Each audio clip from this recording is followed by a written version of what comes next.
the winter of 1881, authorities in Leadville, Colorado, discovered something that would haunt the mining camps of the Rocky Mountains for decades to come. Beneath the floorboards of the McKenna sisters' saloon, investigators found 23 sets of women's clothing, carefully folded and stored like inventory in a warehouse. Each bundle contained a handwritten note with a name, an age, a physical description, and most chilling of all, a price. What made this discovery even more disturbing was that not a single one of these women had been seen in Leadville for months.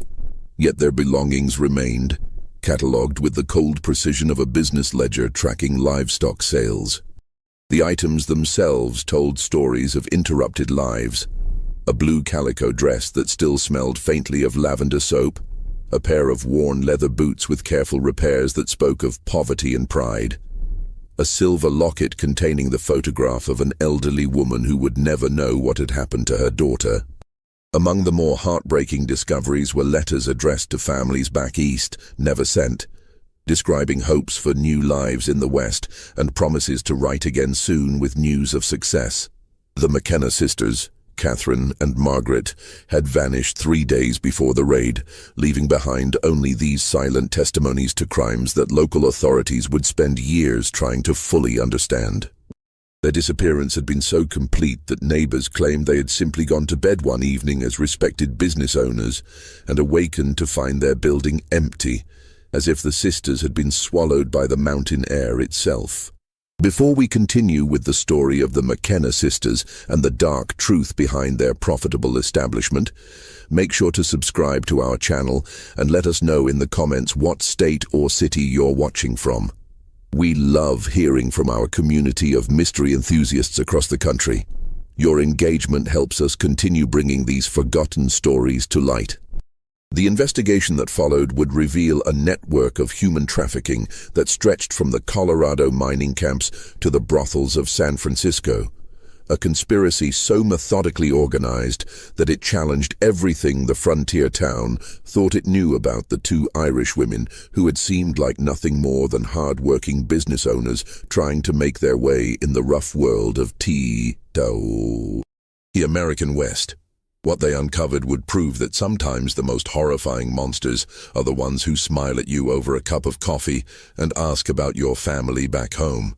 Leadville, Colorado, in 1881 was a city drunk on silver and gold, where fortunes were made and lost with the turn of a pickaxe, and where desperate souls from across the country converged in search of prosperity that seemed to glitter in every stream and rocky outcrop. Perched at over 10,000 feet above sea level in the heart of the Rocky Mountains, the town had exploded from a few hundred residents to nearly 30,000 in just 3 years, making it the second largest city in Colorado after Denver and one of the most chaotic boomtowns in American history. The transformation had been remarkable and violent.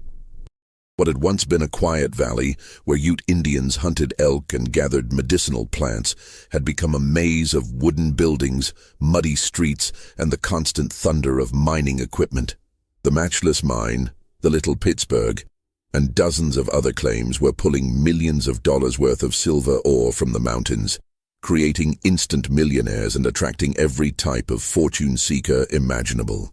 The air itself seemed to vibrate with ambition and desperation, thick with the smoke of smelters and the dreams of men who believed the next shovel of dirt might change their lives forever. The streets ran thick with mud in summer and were buried under snow for half the year. But the promise of precious metals kept the saloons, gambling halls, and businesses running 24 hours a day.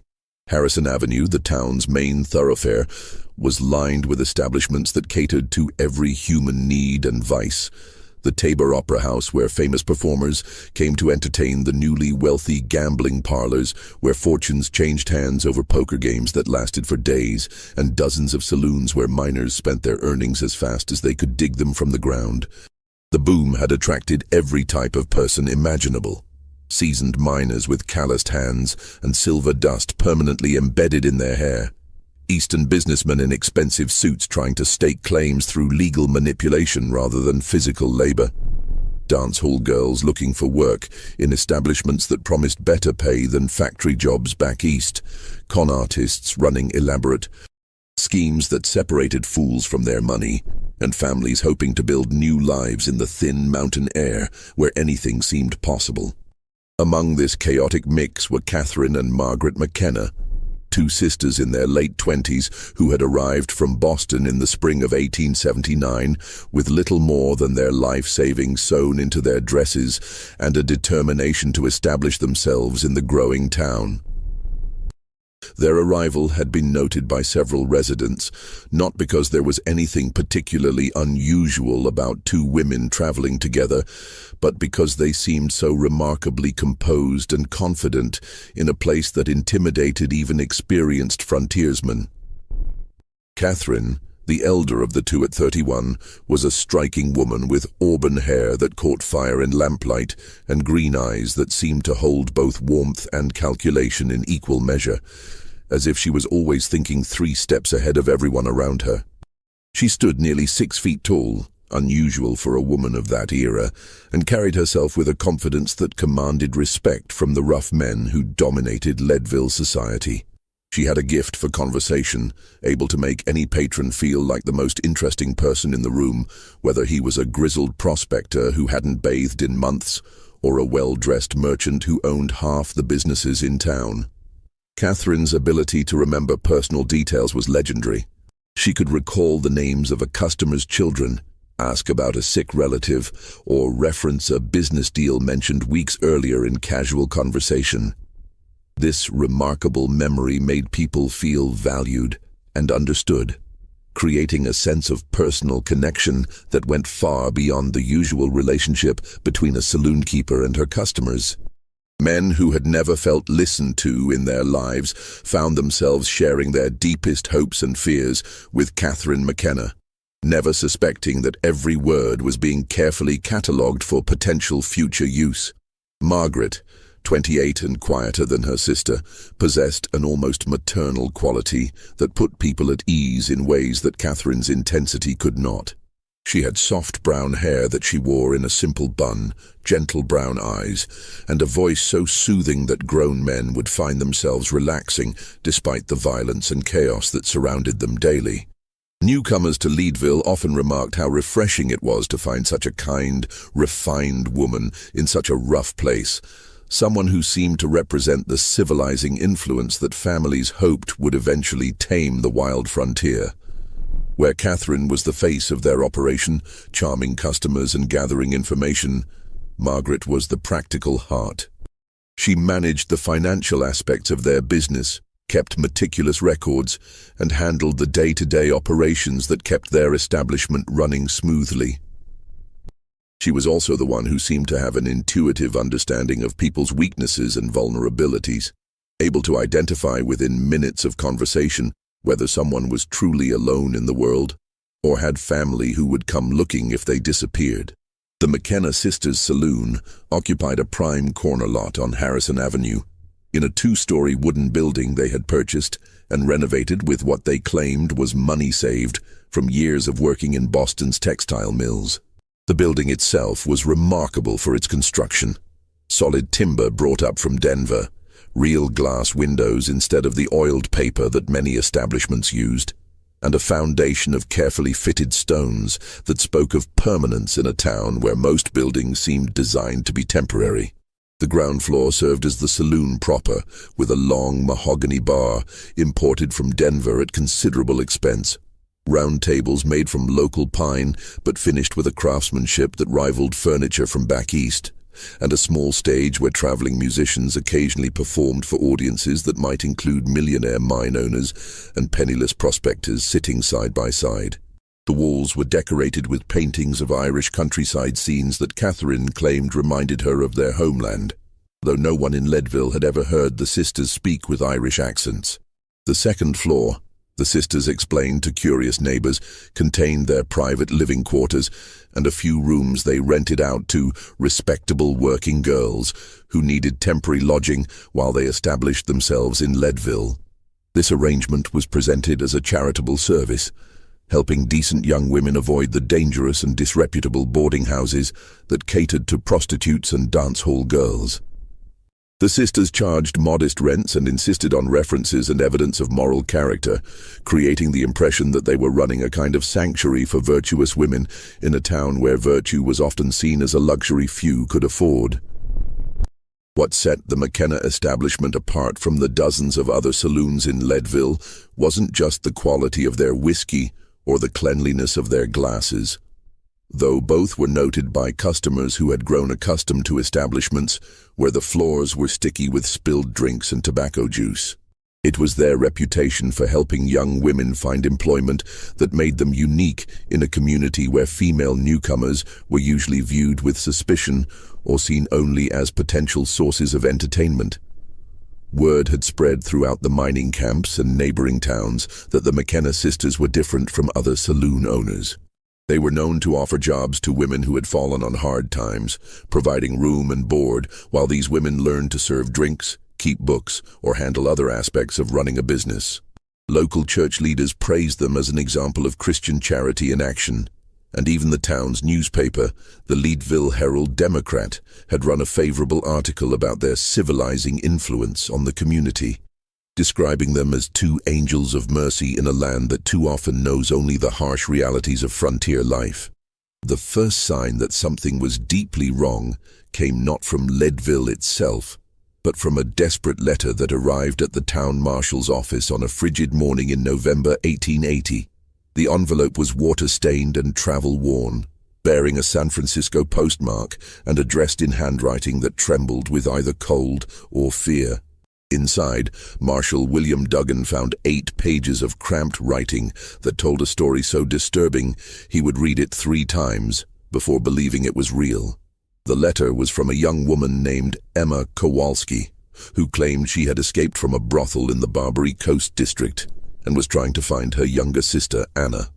The desperation in Emma's words was palpable. She wrote as someone who had seen the worst that human beings could do to each other and was driven by a combination of love, guilt, and the kind of rage that comes from having everything innocent stripped away. Emma's letter told a harrowing story that began with tragedy and ended with a horror she was still struggling to comprehend. She and Anna had been traveling west from Chicago after their parents died in a tenement fire that had swept through their neighborhood, killing 17 people and leaving dozens of families homeless. The sisters had been working in a hat factory, saving every penny they could spare, when the fire took not only their parents, but also their small apartment and every possession they owned, except the clothes on their backs. With nothing left in Chicago but memories and graves they couldn't afford to visit, the sisters had decided to head west, like thousands of other desperate people seeking new opportunities in the territories. They had heard stories of mining towns where a woman could earn decent wages cooking, cleaning, or working in respectable establishments, and where the shortage of families meant that moral, hard-working women were valued and protected by communities hungry for stability. Their journey had been difficult from the start. What little money they had managed to save before the fire was quickly depleted by train fare, food, and basic necessities. By the time they reached Denver, they were down to their last few dollars and facing the terrifying prospect of being stranded in a strange city with winter approaching. It was in Denver that they first heard about the McKenna sisters from other travelers, how these kind Irish women in Leadville were known for helping young women find respectable employment, providing temporary housing and assistance until suitable positions could be located. The sisters had arrived in Leadville on a September evening in 1880, exhausted from the final leg of their journey on a supply wagon that had jolted and bounced over mountain roads for 2 days. They were dirty, frightened, and carrying everything they owned in a single carpet bag that had belonged to their mother. Emma described in her letter how grateful they had been when Catherine and Margaret welcomed them with hot soup, clean beds, and gentle words of encouragement about their prospects in the growing town. According to Emma's detailed account, the sisters had been nothing but kind for the first few days. They provided meals that were the best food Emma and Anna had tasted since leaving Chicago, clean clothes to replace their travel-stained dresses, and gentle advice about life in the West. Catherine had spent hours talking with them about their background, their skills, and their hopes for the future, showing what seemed like genuine interest in helping them succeed. Catherine had explained that there were many opportunities for intelligent young women in the growing cities of Colorado and California, not just in saloons, but in hotels, restaurants, and even private homes of wealthy families who needed housekeepers, companions, or governesses for their children. She spoke of a network of business associates throughout the West who were always looking for trustworthy girls to fill positions that paid well and provided security that was difficult to find in the uncertain world of frontier life. Emma's account of what happened next would chill even the most hardened lawmen who had thought they had seen every kind of human cruelty in their years of frontier justice. She wrote that after a week of this kind treatment, Margaret had prepared a special dinner to celebrate the sisters' decision to help them find positions in California, where the opportunities were said to be even better than in Colorado. The meal had been delicious: roast beef with potatoes and vegetables, fresh bread, and even a small cake that Margaret had baked specially for the occasion. Emma remembered feeling unusually drowsy during the meal, struggling to keep her eyes open even though it was still early evening. She had attributed it to exhaustion from their long journey and the relief of finally finding people who seemed genuinely interested in helping them. Anna had complained of feeling similarly tired, and Margaret had suggested they go to sleep early to prepare for the journey to their new positions, which would begin the following morning. When Emma awoke, she was in a wagon bouncing along a mountain road, her hands bound with rope, her head pounding from what she now realized had been laudanum mixed into her food. The world seemed to spin around her, and every jolt of the wagon sent waves of nausea through her already confused senses. Anna was beside her, still unconscious, her face pale and her breathing shallow in a way that terrified Emma even more than their obvious captivity. In the front of the wagon sat a man Emma had never seen before, a tall, bearded figure who spoke with a Spanish accent and seemed to know Catherine McKenna well enough to joke with her about the merchandise he was transporting. When Emma demanded to know where they were being taken, fighting against the ropes and the lingering effects of the drugs, the man had laughed and explained in crude terms that she and her sister had been purchased by some businessmen in California who needed workers for their establishments.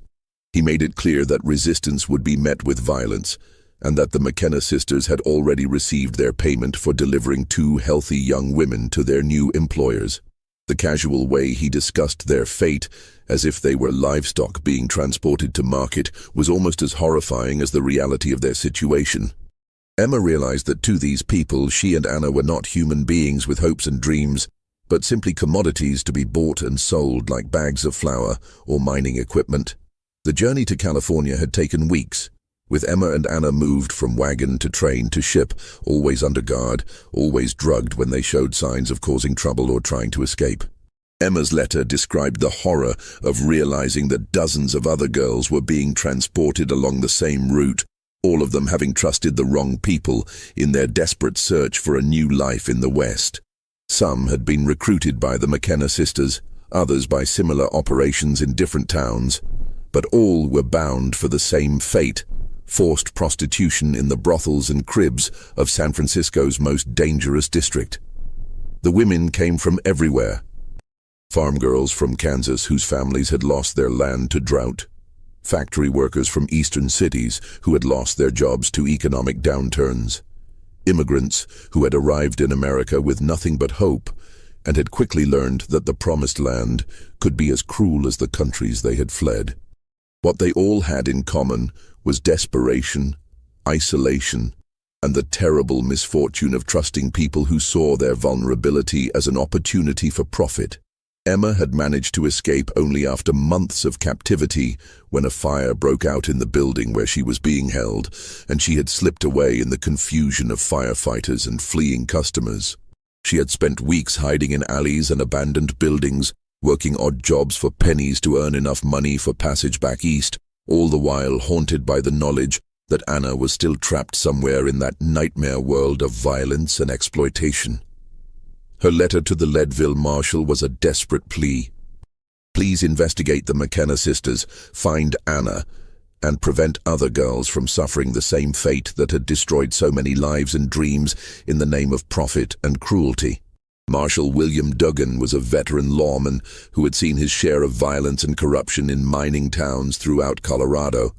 But Emma's letter disturbed him in a way that few things had during his 15 years of frontier law enforcement. He had known the McKenna sisters personally.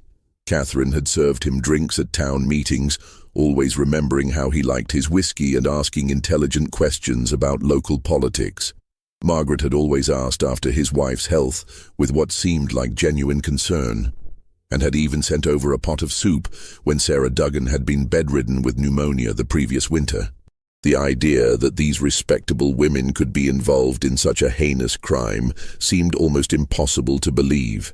Yet Emma's letter contained details about the sisters' saloon, their methods of operation, and their personal mannerisms that only someone who had spent time with them could have known.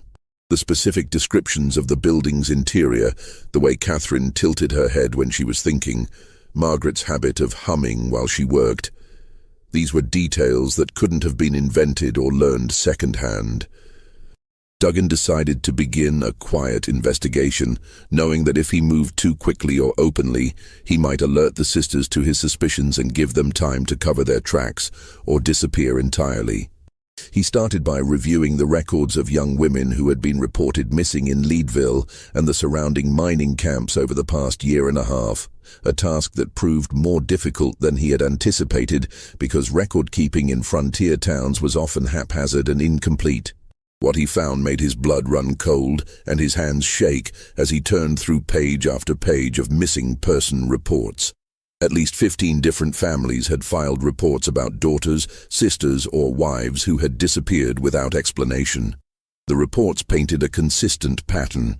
Young women traveling alone or in pairs, often arriving in Leadville with little money and few connections, last seen in the vicinity of establishments that catered to transient workers.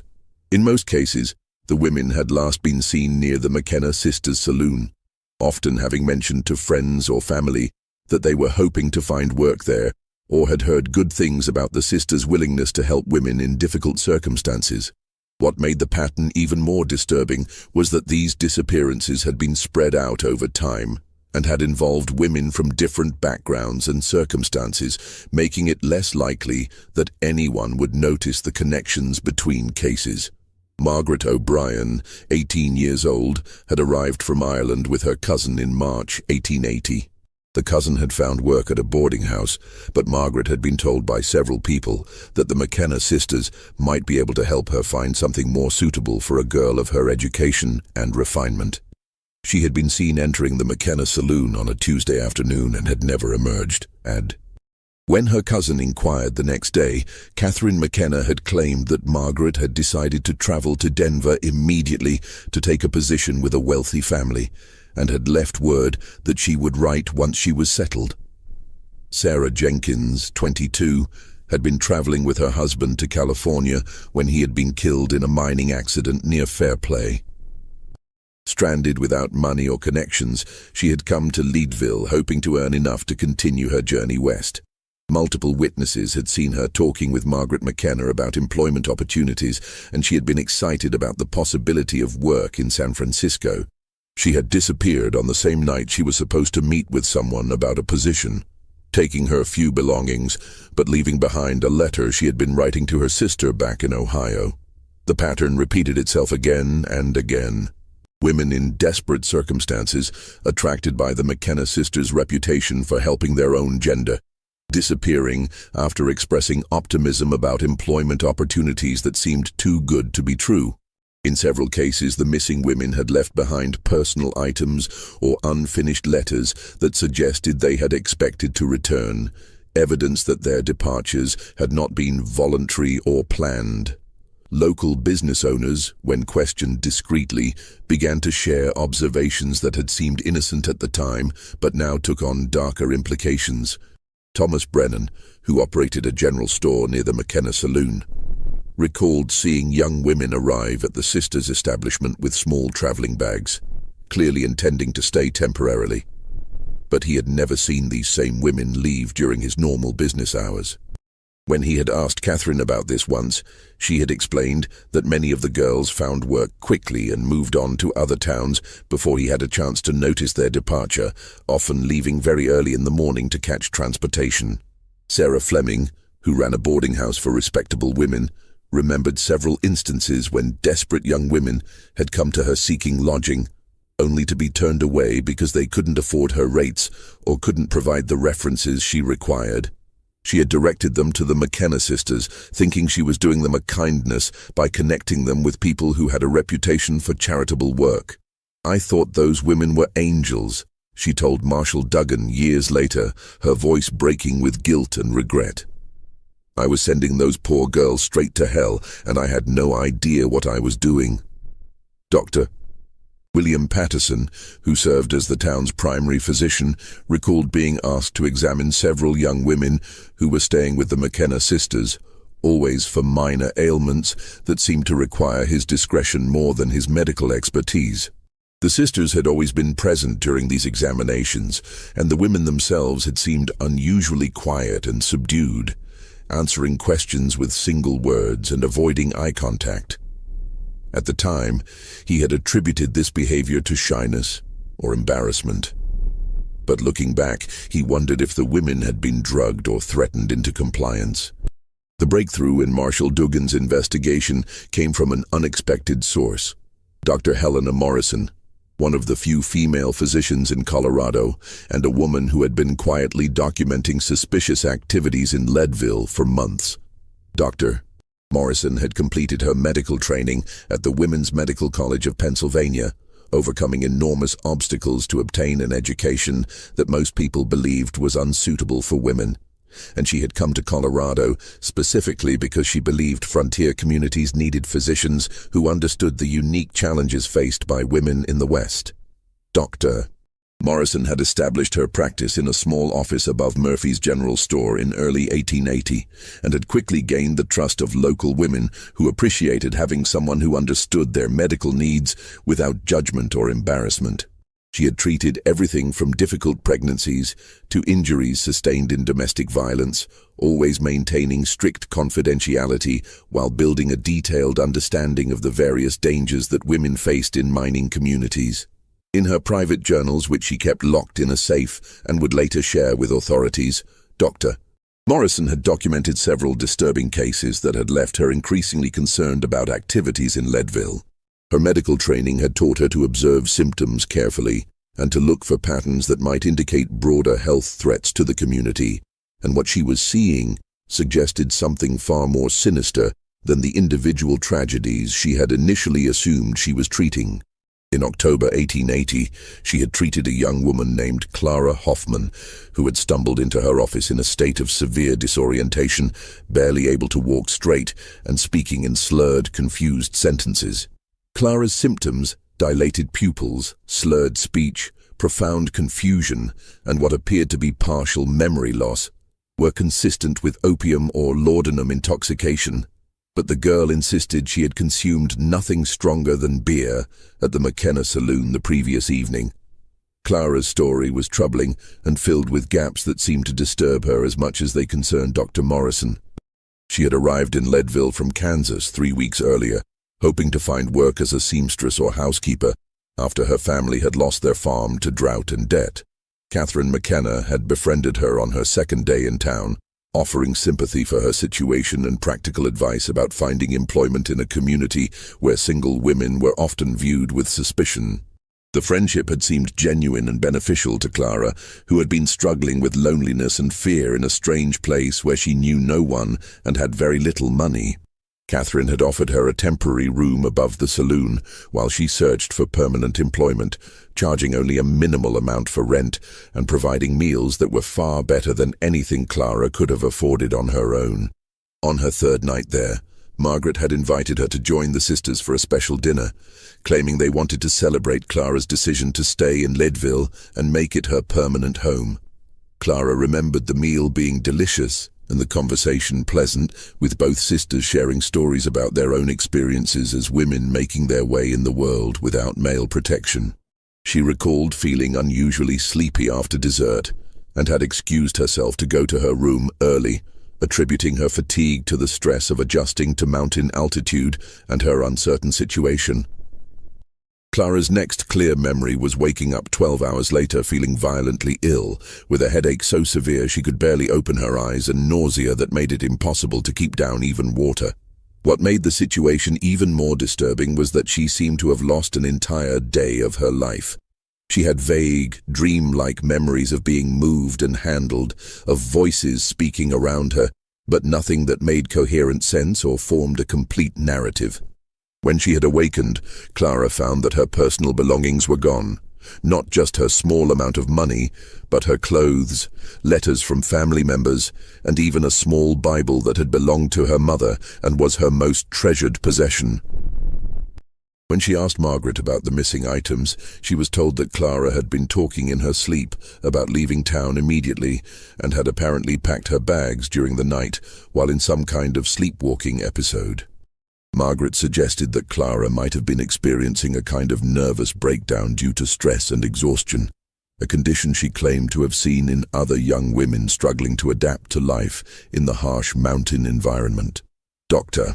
Morrison had been immediately suspicious of this explanation, particularly when Clara described the physical sensations she remembered from her lost day, feeling as though she was floating, being unable to control her body movements, and having the strange impression that people were discussing her as if she wasn't present.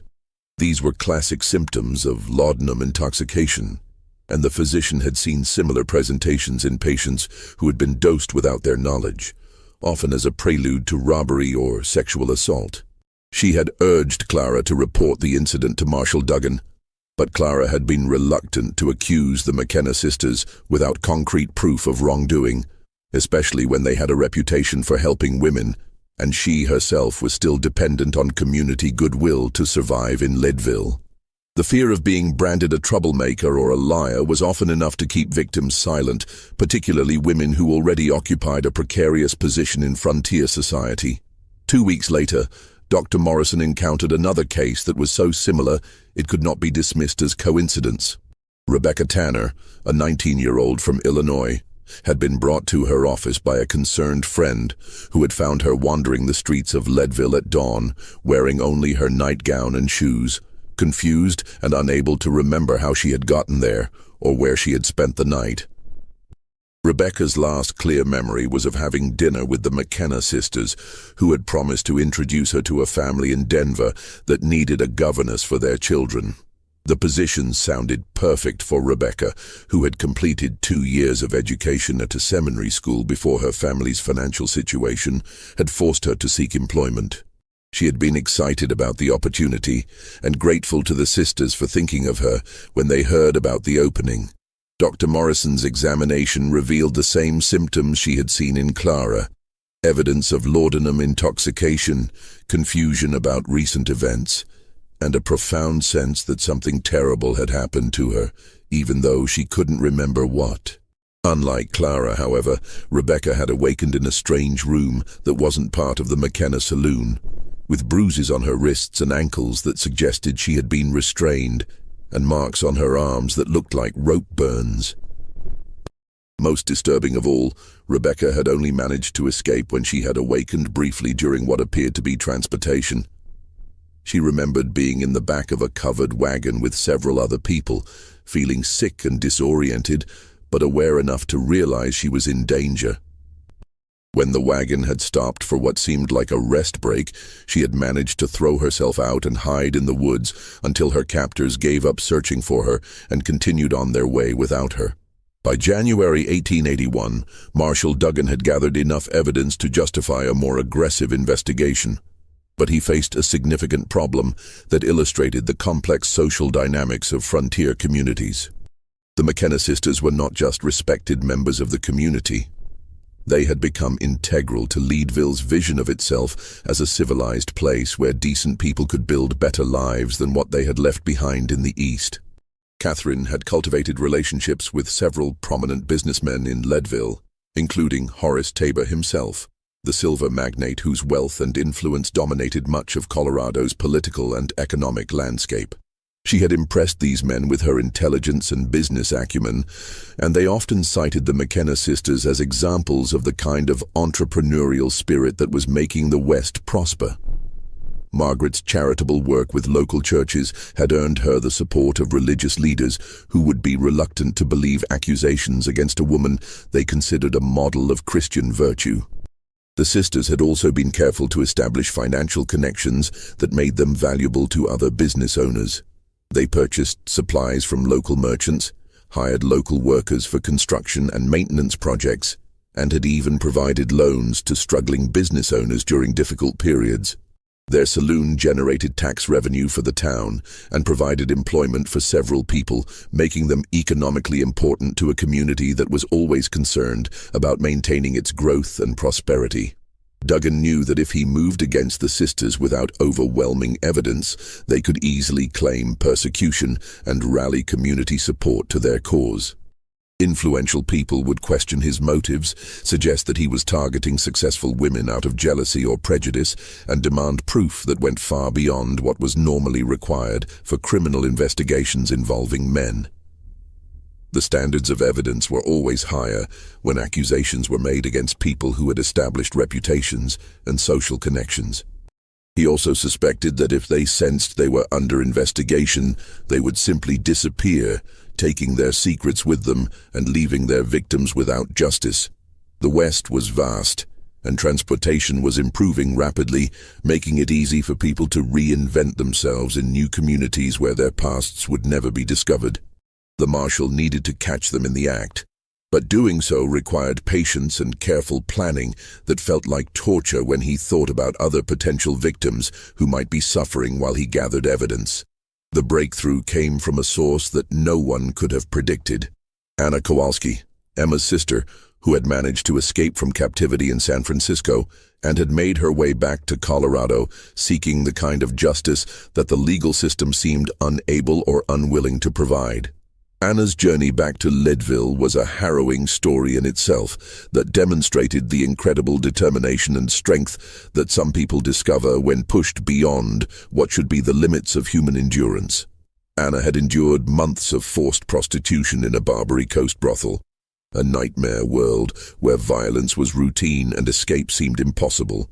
The brothel operated in a 3-story building that housed nearly 40 women, all of them controlled through a combination of drugs, violence, and psychological manipulation that was designed to break their spirits and make them compliant.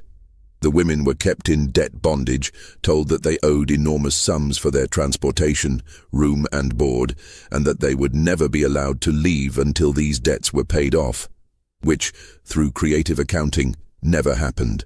Anna's escape had come during a police raid that had been intended to arrest customers rather than rescue victims, part of San Francisco's periodic attempts to appear concerned about vice while actually maintaining the profitable status quo. In the confusion of the raid, with customers fleeing and police officers focused on making arrests for public relations purposes, Anna had managed to slip out a back window and disappear into the maze of streets and alleys that made up the Barbary Coast. Her journey back to Colorado had taken months of hiding, working odd jobs for subsistence wages, and slowly saving enough money for transportation. She had worked as a dishwasher in restaurant kitchens, cleaned floors in office buildings, and done any other work that would hire a woman with no references and no questions asked. The physical hardships of this journey were nothing compared to the psychological challenge of maintaining her sanity and her sense of purpose when everything she had once believed about justice and human decency had been shattered by her experiences. Anna's appearance in Leadville in February 1881 was shocking to those who had known her as a sweet, naive girl just 18 months earlier. The trauma of her experiences had transformed her into a hardened young woman with eyes that had seen too much and a burning desire for revenge that had become the only thing keeping her alive. Unlike her sister Emma, who had chosen to flee as far from the West as possible and try to forget what had happened, Anna had decided to return and ensure that the McKenna sisters paid for their crimes, regardless of the personal cost. Anna's testimony provided Marshal Duggan with detailed information about the trafficking network's operations that went far beyond anything he had previously understood. She described how victims were transported from Leadville to Denver, then to Salt Lake City, and finally to San Francisco, moving along established routes that avoided major law enforcement presence and utilized safe houses where travelers could be hidden if pursuit seemed likely. The network included corrupt officials who were paid to look the other way, legitimate businesses that served as fronts for moving victims, and a communication system that allowed coordinators to track shipments and payments across hundreds of miles. She knew the names of several other women who had been trafficked by the McKenna sisters, could provide physical descriptions of the men who served as transporters and guards for the criminal organization, and most importantly, could describe the methods used to identify and recruit potential victims. The sisters had developed a sophisticated understanding of human psychology that allowed them to quickly identify women who were isolated, desperate, and unlikely to be missed if they disappeared. Most importantly, Anna revealed that the McKenna sisters kept detailed records of their transactions. Each woman they trafficked was documented with information about her background, physical characteristics, and the price paid for her delivery. These records were kept in a locked cabinet in Margaret's private room, along with personal items taken from victims that served as trophies or evidence of successful transactions. The business-like nature of these records was perhaps more chilling than the crimes themselves, representing a level of systematic dehumanization that turned individual tragedies into accounting entries. Anna also provided disturbing details about the methods used to break the spirits of trafficked women once they reached their destinations. The process began with drugging and kidnapping, but continued with systematic psychological abuse designed to make victims compliant and hopeless. Women were told that their families had been informed they had died in accidents, that law enforcement was looking for them as criminals who had fled to avoid prosecution, and that their only choice was to accept their new circumstances and try to make the best of an impossible situation. Those who resisted were subjected to violence that was calculated to terrify without permanently damaging the merchandise. Women were beaten in ways that left bruises in places that wouldn't show, threatened with harm to family members back home, and forced to witness the punishment of others as a warning about what would happen if they continued to cause trouble. The sophistication of the operation was remarkable for its time period. The criminal network had established safe houses along transportation routes, corrupt officials who looked the other way in exchange for regular payments, and even legitimate businesses that served as fronts for moving victims without attracting suspicion. The McKenna sisters were just one link in a chain that stretched from small farming communities to major urban centers, feeding the voracious demand for young women in the West's booming cities, where men outnumbered women by ratios that sometimes exceeded 10-1. Anna's return to Leadville created a dangerous situation for everyone involved.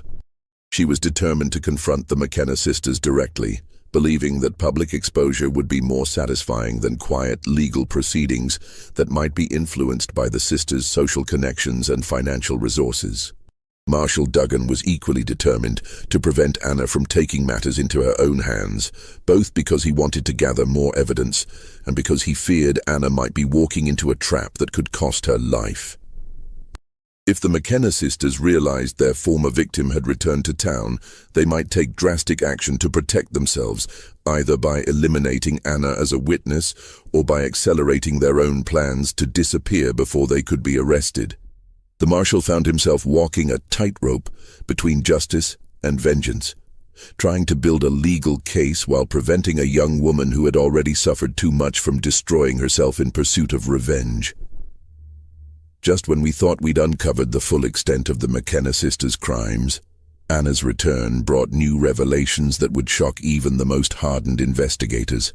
If this story is giving you chills, share this video with a friend who loves dark mysteries, hit that like button to support our content, and don't forget to subscribe to never miss stories like this. Let's discover together what happens next as this tale of deception and survival reaches its most dangerous point. The tension in Leadville was palpable as word began to spread that something was happening involving the McKenna sisters. Anna's presence in town couldn't be kept secret for long, and several people who had known her before her disappearance began to ask questions about where she had been and why she looked so different. The sisters themselves seemed to sense that their situation was becoming precarious, and their behavior began to change in subtle but noticeable ways that suggested they were preparing for some kind of confrontation. Catherine had always been careful about her social interactions, but she became even more guarded, declining invitations to community events and avoiding conversations that might reveal too much about her activities. Margaret, who had always been the more nervous of the two, began showing signs of severe stress. She was seen pacing at odd hours, and several customers noted that her hands shook when she served drinks. The women who worked at their saloon reported that the sisters had become demanding and suspicious, questioning them about conversations they had with customers and insisting on knowing every detail of their daily activities. The final confrontation came on a bitter cold night in March 1881, when everything that had been building for months finally exploded into the open with a violence that would be remembered in Leadville for generations. Anna Kowalski, despite Marshal Duggan's warnings and his attempts to keep her under protective surveillance, had decided to take matters into her own hands. She had spent weeks watching the McKenna Saloon, learning the sisters' routines, and waiting for the right moment to strike back at the people who had destroyed her life and the lives of so many other innocent women. That moment came when Anna observed the arrival of another young victim, a girl of perhaps 17 who had clearly traveled a long distance and appeared desperate for shelter and assistance. The girl had the same look that Anna remembered seeing in mirrors during her first days in Leadville. Hope mixed with fear, determination tempered by exhaustion, and the kind of trusting innocence that predators could spot from across a crowded street. Anna watched as Catherine McKenna welcomed the girl with her characteristic warmth, offering food and a place to rest, asking gentle questions about her journey and her plans, expressing sympathy for her difficulties and optimism about her prospects in Leadville. It was the same performance Anna had witnessed 18 months earlier, and the sight of another innocent victim walking into the same trap that had destroyed her own life was more than Anna could bear. The decision to act was made in that moment, driven by a combination of rage, guilt, and the desperate hope that she could save at least one person from the fate she had endured. Anna entered the McKenna Saloon that evening, armed with a Derringer pistol she had purchased in Denver, carrying a leather satchel containing evidence of the sisters' crimes, letters, photographs, and documents she had gathered during her months of captivity in San Francisco, as well as testimonies from other victims she had met along the way. Her plan was simple but desperate. She would confront Catherine and Margaret publicly, present her evidence, and demand that they confess their crimes in front of witnesses who could no longer claim ignorance about what was happening in their community. She believed that public shame and exposure would be more devastating than any legal punishment, and that forcing the truth into the open would prevent other women from becoming victims. What Anna hadn't anticipated was that the McKenna sisters had been expecting something like this to happen for weeks. They had noticed increased attention from law enforcement, heard rumors that former victims were asking questions, and had been making preparations to abandon their Leadville operation and disappear before they could be arrested. When Anna walked into their saloon that March evening, they were ready for her, and the confrontation that followed would prove that they were far more dangerous than anyone had realized. The evening began quietly, with Anna approaching the bar and asking to speak privately with both sisters. Catherine, recognizing Anna despite the dramatic changes in her appearance, maintained her composure and agreed to the conversation, but she subtly signaled to Margaret, who slipped away to alert their associates. Within minutes, 3 armed men had positioned themselves strategically around the saloon, men who Anna recognized as some of the same transporters who had moved her and other victims along the trafficking route.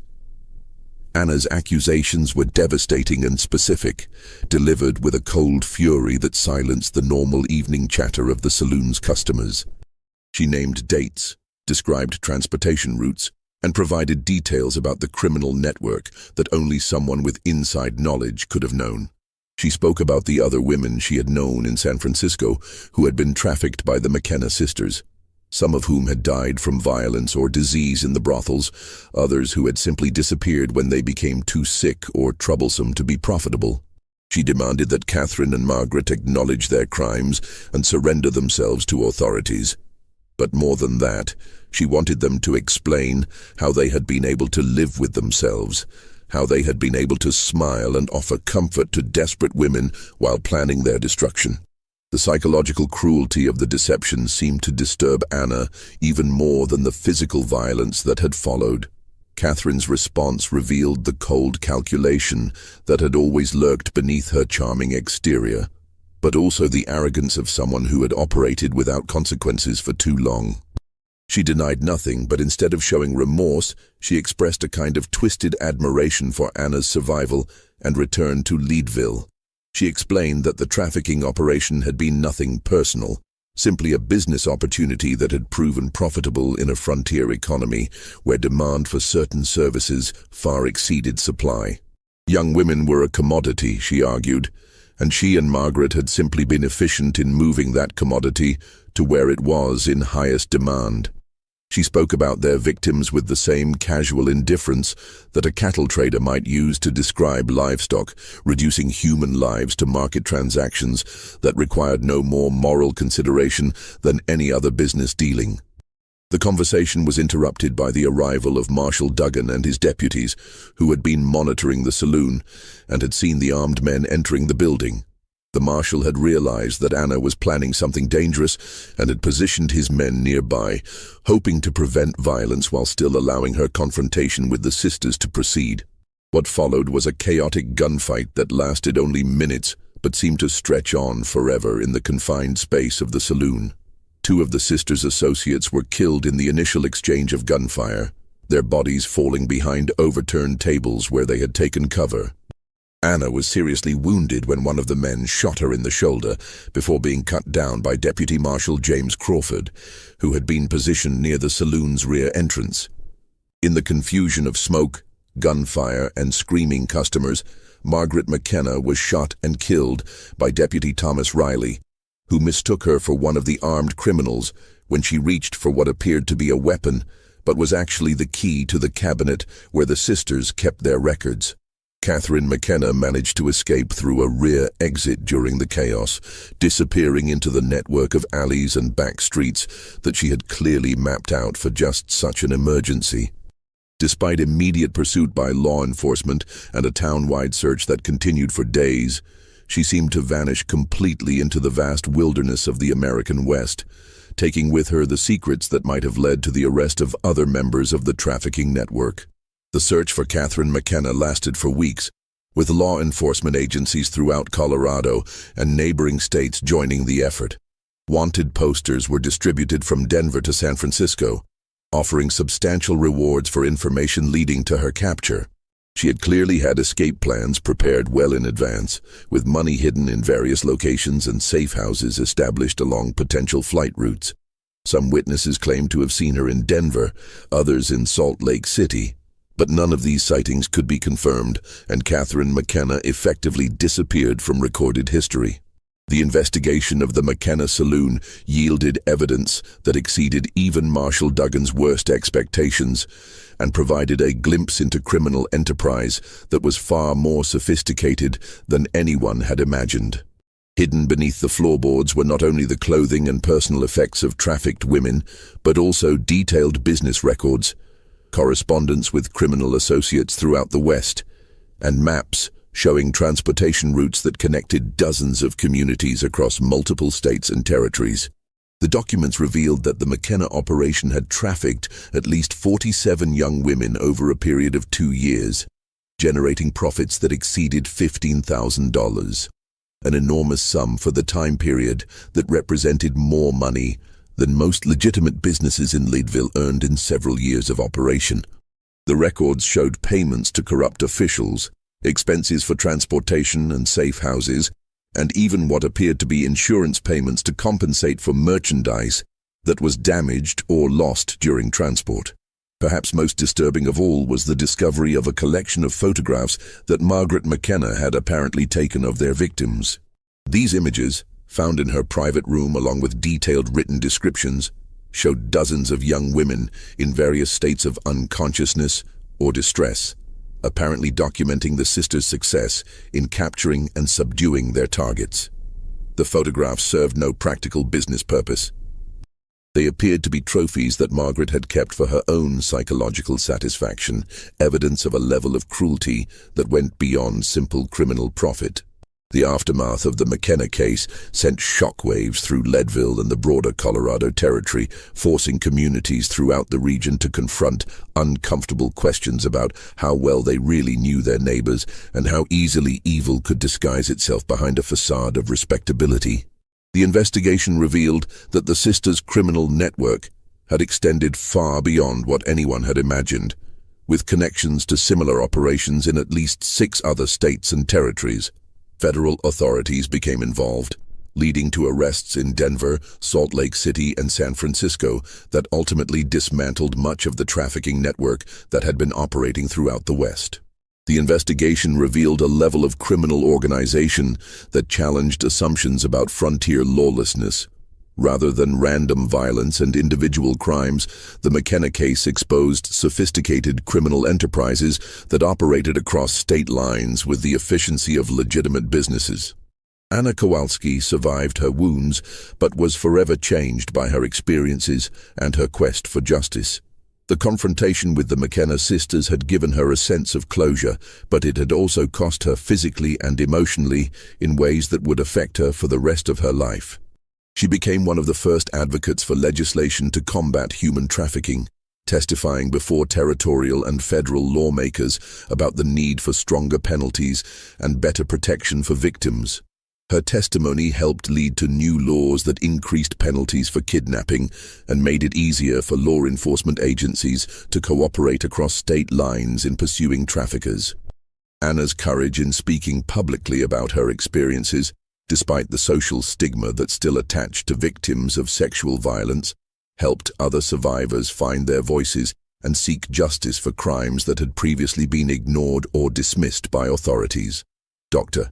Helena Morrison's medical documentation proved crucial in prosecuting other members of the criminal network, providing evidence that helped convict several men who had served as transporters and guards. Her careful records of laudanum poisoning cases created a medical foundation for understanding how the trafficking operation had functioned, and her willingness to testify in court helped establish the credibility of victim testimony that might otherwise have been dismissed. Dr. Morrison continued her medical practice in Leadville and became a vocal advocate for women's safety and healthcare throughout the frontier regions. She established protocols for recognizing and treating victims of trafficking and worked with law enforcement agencies to develop better procedures for investigating cases involving violence against women. Marshal William Dugan was promoted to U.S. Marshal and spent much of his remaining career tracking down other members of trafficking networks throughout the West. He never stopped looking for Catherine McKenna, following leads and investigating rumors for more than a decade. Some evidence suggested that she had fled to Mexico, while other reports placed her in various western cities operating under assumed names, but she was never definitively located or brought to justice. The case had broader implications for how Western communities viewed the protection of vulnerable women and the identification of criminal enterprises that preyed on desperate people seeking better lives. Church organizations began establishing more formal networks to assist female travelers, and law enforcement agencies developed better procedures for investigating missing persons cases that involved women traveling alone. The McKenna case demonstrated that the frontier's reputation for lawlessness had created opportunities for sophisticated criminal enterprises that preyed on the very people seeking new opportunities in the American West. It also showed how criminals had exploited society's expectations about women's roles and behavior, using their gender and their reputation for charitable work as camouflage for activities that represented some of the most heinous crimes of their era. Most importantly, The investigation revealed how easily evil can hide behind a facade of respectability, and how the most trusted members of a community can sometimes be the ones harboring the darkest secrets. The McKenna sisters were able to operate for years, not because they were particularly clever criminals, but because they understood how to exploit people's assumptions and expectations, turning the very virtues of frontier hospitality and community support into weapons against the innocent. This mystery shows us how easily evil can hide behind a facade of respectability, and how the most trusted members of a community can sometimes be the ones harboring the darkest secrets. The McKenna sisters were able to operate for years, not because they were particularly clever criminals, but because they understood how to exploit people's assumptions and expectations. What do you think of this story? Do you believe everything was revealed? Or might there still be secrets buried in those Colorado mountains? Leave your comment below. If you enjoyed this tale and want more horror stories like this, subscribe, hit the notification bell, and share with someone who loves mysteries. See you in the next video.